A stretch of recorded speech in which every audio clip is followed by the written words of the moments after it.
Welcome back to the Men We Are podcast. It's an absolute pleasure to have you along for this episode. It's episode 14 in the series. And if you're new to the show, this is a podcast for men that are perhaps struggling a bit with a niggling feeling that their life isn't quite right. Maybe something's missing, or they're just having a tough time knowing there are emotions bubbling away under the surface and they're just not sure what to do with them. So by listening to another man, me, I swear I am one, I'm not a bot, it's not AI, you should go away feeling that you're not alone, or at least you're not the only one trying to negotiate things in your life. So on the last episode, we talked about the relationship blueprint that we inherited from our parents, how love looked growing up and how that quietly and very subtly shaped how we show up now. Almost like we learned it through osmosis, and just being there predisposed us to grow up with a certain mindset. And once you start noticing those same patterns, something else often surfaces alongside them. And unfortunately, it's likely going to be a bit of grief. Now, it's not the obvious kind like we'd expect at a funeral. I'm talking about something more subtle, a lot quieter, and it's kind of the grief that we don't name. So when people hear grief, when they hear that word, they just think death. But in psychology, grief is so much broader. It's a fairly decent definition to cover the broad spectrum is the emotional response to any meaningful loss. So that means it can't just be limited to the loss of a person. And there's a guy called William Worden who is literally a grief researcher, and he came up with the tasks of mourning model. And he emphasized that grief is the process of adapting to a world that has changed, possibly after something big has happened or after something important is gone. So there is a process in place, the adaptation. And if you look honestly at a man's life, look at your own life, there are losses everywhere. And some of you will say, I'm playing the world's tiniest violin and I'm trying to wrap men in cotton wool. But that's just such a disappointing reaction if you are thinking that way.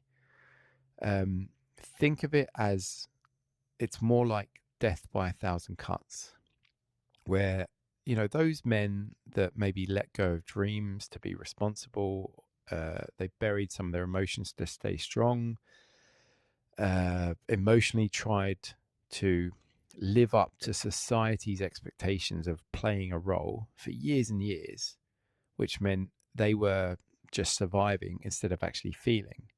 And again, I said this in the first ever episode of the Men We Are podcast, that if you're getting upset that this is a man-centric podcast and it's offending you and that this doesn't apply to you and you're going to get up in arms about it, well, I'm very sorry to have upset you, but I decided to do this to show men that I can sympathize with their challenges firsthand as another man.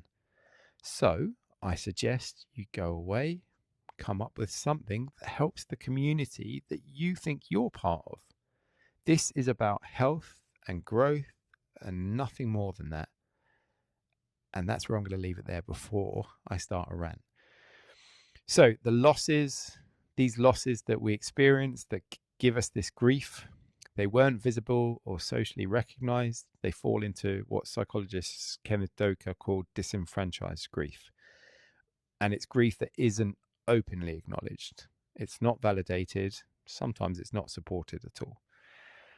That means if it's not visible, if it's not acknowledged, there's going to be no ceremony.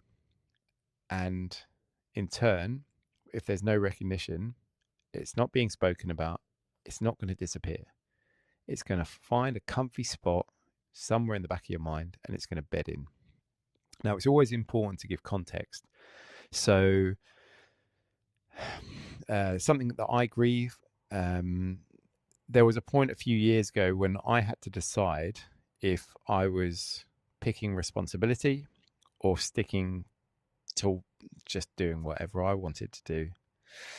And as a pilot, I fly jets for a living, but I have always loved flying gliders, which for those of you that don't know, they are aircraft. You sit in it, you're behind a glass canopy, but they just don't have engines. So you get towed up into the air either by a winch launch or you get towed up by another aircraft. But then you're capable of flying enormous distances just by using the atmosphere and the weather. And gliding made me feel so alive. Every flight was a challenge. Every cross-country task that I did was always primed with the risk of I wasn't going to make it, I wasn't going to stay up long enough, and I was going to end up landing in a farmer's field. It was all me. It was so challenging. It was so exciting, quite sociable too.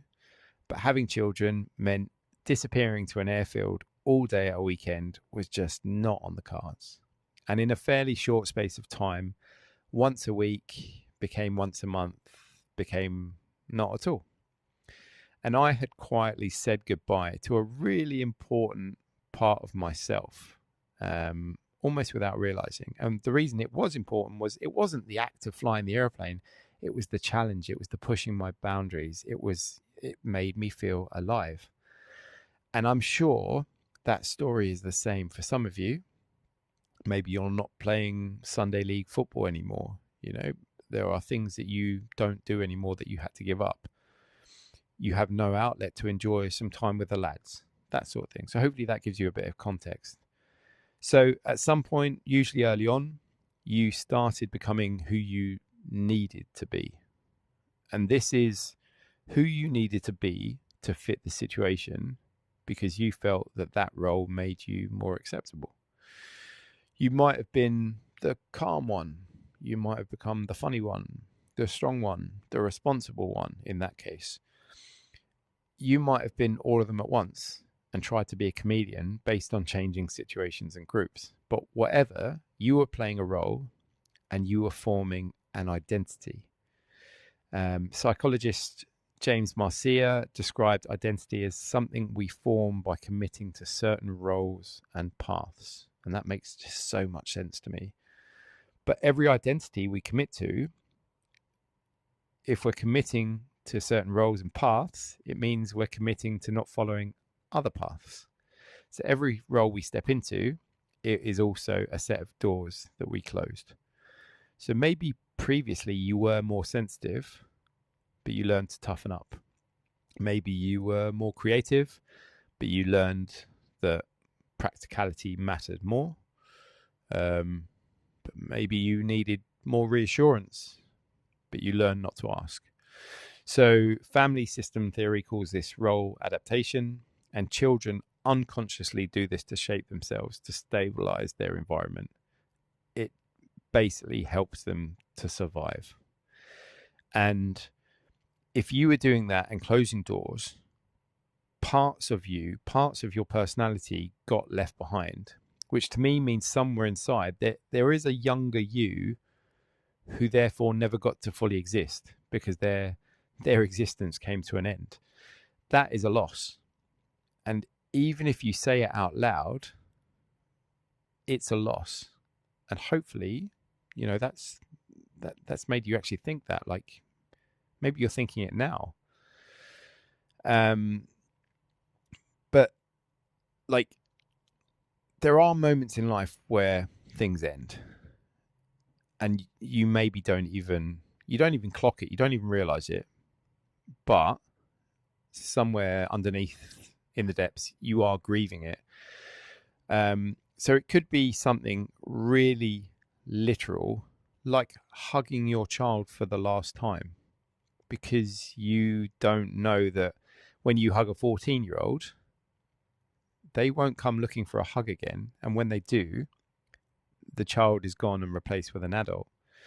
Or when you're in a relationship and, they're planning to finish with you, and maybe you didn't realize at that point, at that time, you didn't realize the last kiss you ever had was going to be the last kiss, and you only found that out later on. they're literal examples, but there might come a point when you missed the last time you believed you could be anything. That might have been a decade ago, if not more. And then the moment is past, and you are now who you are now, and that's it. And psychologist Pauline Boss, who's known for her work on ambiguous loss, she explains that some losses are hard to grieve because they're unclear. They're not really particularly visible, or at least everyone else doesn't really recognize them as being there. So that's quite difficult because nothing concrete ended, but something to you that was very meaningful is gone. And if we go back to the original definition of what grieving is, it's losing something meaningful.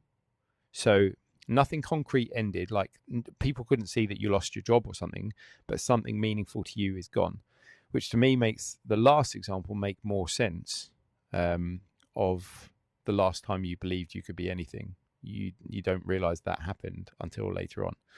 And men are very good at adapting, and we don't always process what we had to give up to keep moving forward. So that grief, we didn't even realize it was setting in. It's going to show up kind of sideways with irritability, emotional numbness, restlessness, all the things we've kind of worked out that if we're not facing up to our emotions are going to set in. It's that sense of missing something, and you just can't really put your finger on what. And that something, that is unacknowledged loss. So as we've established so much, we as men, we hate making ourselves vulnerable. And if we think grief looks like vulnerability, we'll choose to either ignore it or just refuse to recognize the grief because we don't want to be vulnerable. And many men were socialized into this concept. And a psychologist called James O'Neill, he called it gender role conflict. And this is this internal strain that happens when men feel pressure to meet rigid, masculine expectations. Let's call them that, masculine expectations, especially around restricting our emotions. So to try and put this into context and to explain how wrong I have been, because I have proven so far that I am far, far from perfect. Previously, if I was sad about something, I would say, I'm stressed. We'll pop that in the I'm stressed column. If I had an empty feeling, well, that's just, I'm tired. That's why I've got this empty feeling. It's making me a bit slow. Or if I really wanted something, I was longing for something, it's just because I'm bored. You know, what an idiot. Like, I wasn't recognizing the emotions and I was playing them off for something else. So we've talked about him before. Levin, he's back with his impossible word that I can't pronounce, alexithymia. Oh, I think I'm getting better. Which, it's difficulty identifying and describing particular emotions, or actually pinning down what emotion you're feeling. So research consistently shows that higher levels of this issue in men, they will struggle enormously with emotional control. And surprise, surprise, underneath everything, all of those things tends to be loss.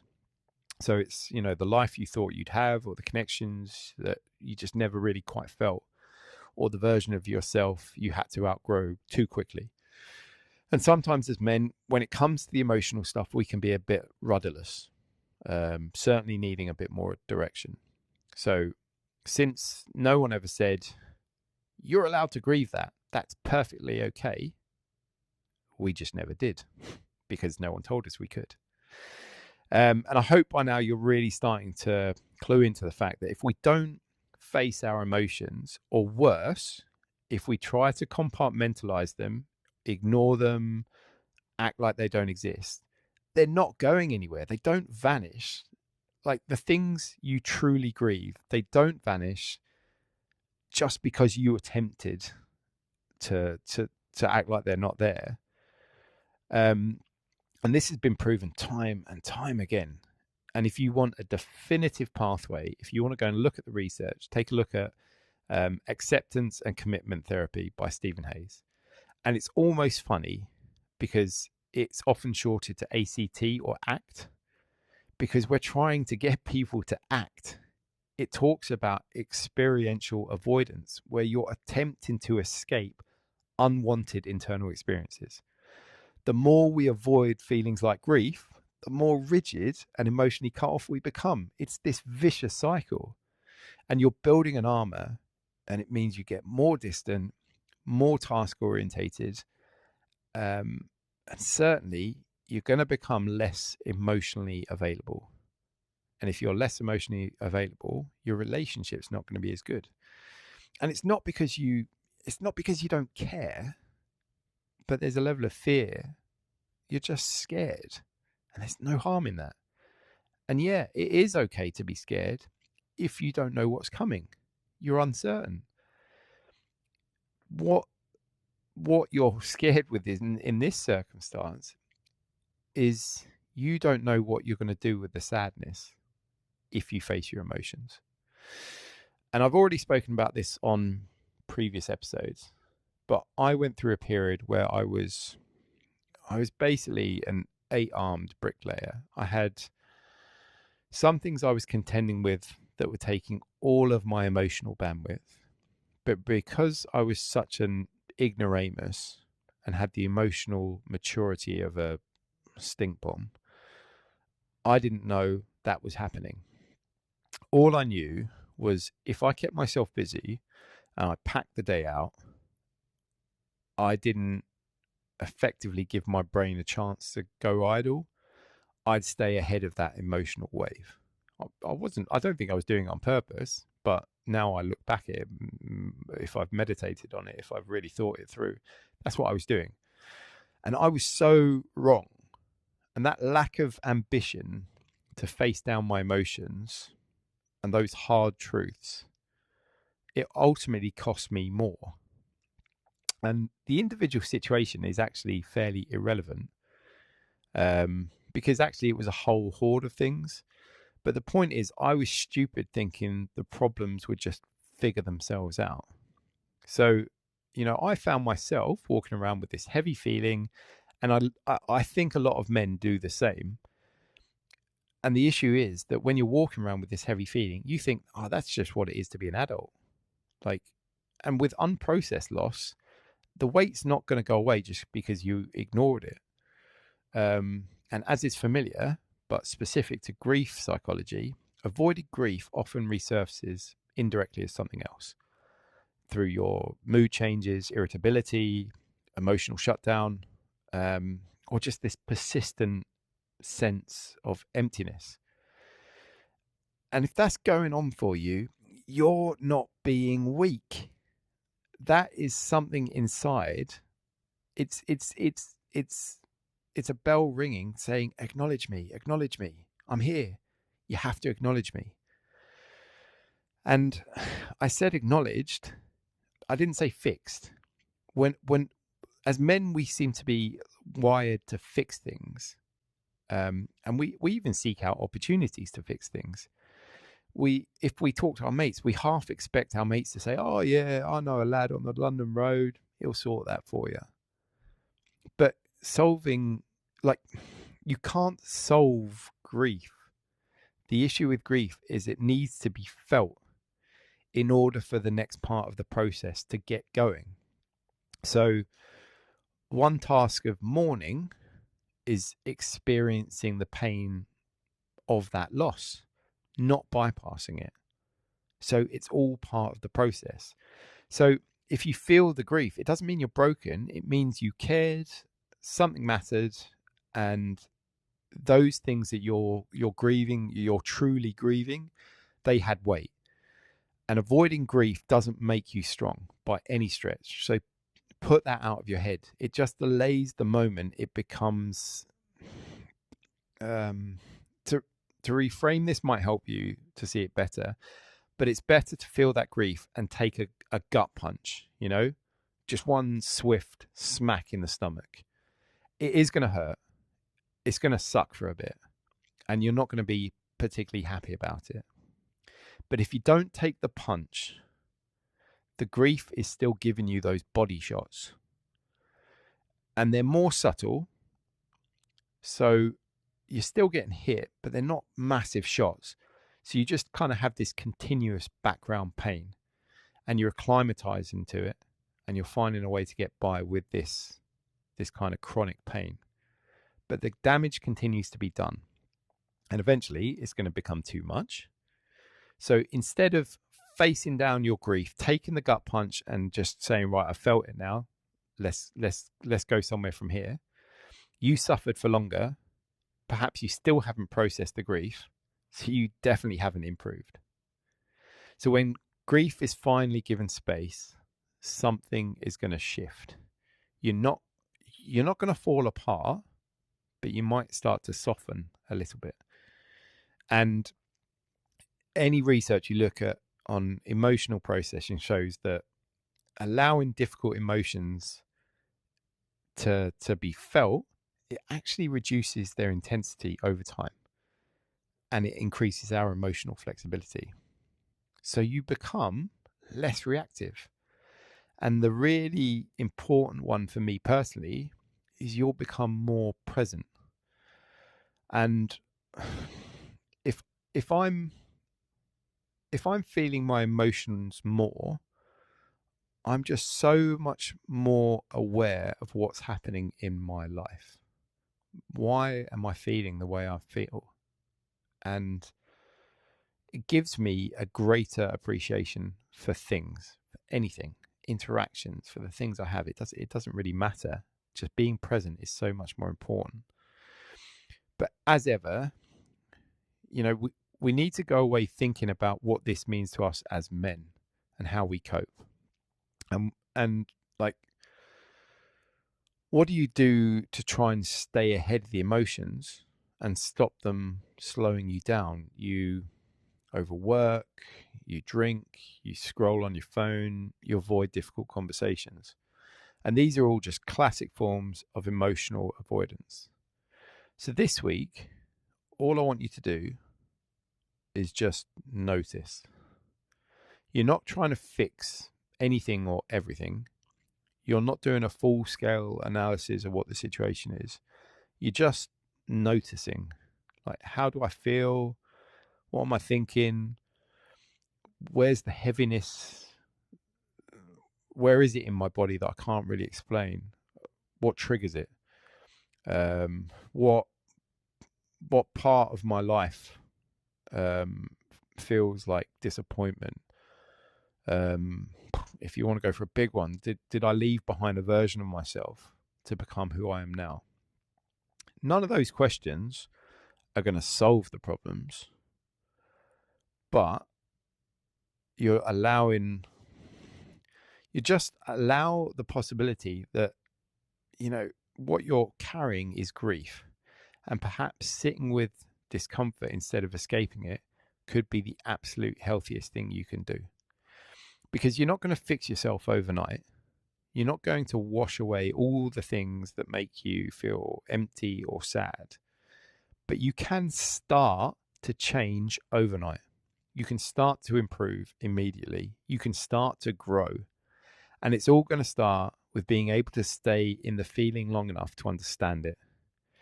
Because you can't find your way through a maze with a blindfold on in the dark. So hopefully this has, again, inspired a few thoughts. I look forward to having you on the next episode. Hopefully some of those questions I've left you with are really going to be thought-provoking. Again, if you can, I'd really appreciate any likes, follows, reviews, anything you can do. Let's continue to build the brotherhood. And I'm enjoying being on this journey. Hopefully my journey has led to you starting one yourself. We'll all make the baby steps together. We'll all learn and grow. And I wish you a good few days and the best of luck.